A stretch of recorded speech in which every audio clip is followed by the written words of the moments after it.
nhớ đồng ý chồng để gì cái tin cha cho đời nó thế chùa thế bỏ thế say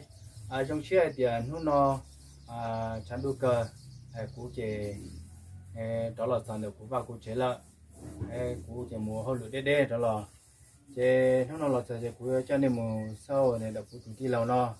đầu tụi ti đầu tụi on nó nữa là một chơi giặc cái đó bé cho cái ti cho bao lần đầu bé nó bé sau trả lại cho cái ti lại cho ti là chế lâu lâu rù rù chế cú lộc cú mù ô lửa tết chờ đấy chè chơi ra khay đầu cái tin trà chơi để đầu bếp chợ bếp say để đầu bếp phô để đầu cụ tụi tí lầu nó tí lầu đấy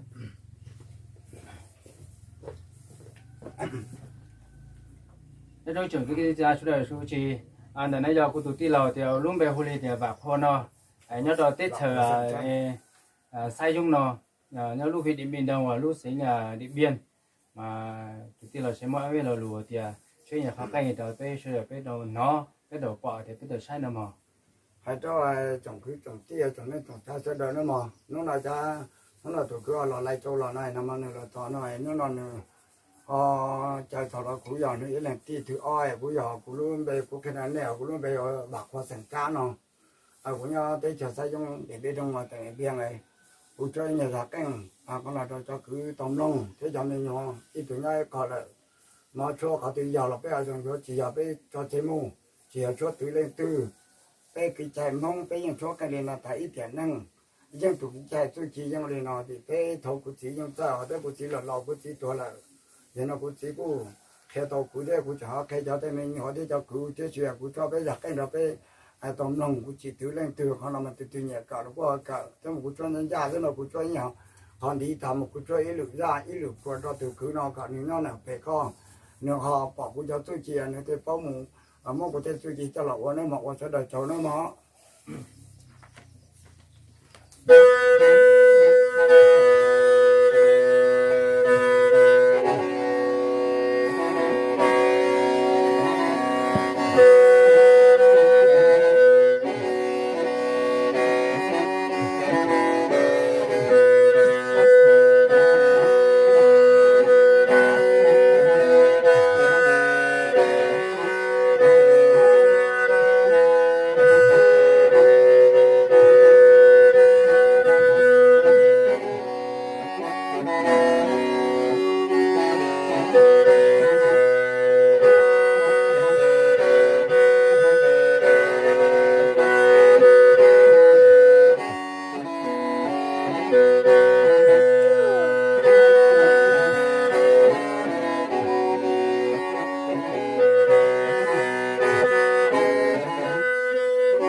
Hãy subscribe cho kênh Ghiền Mì Gõ để không bỏ lỡ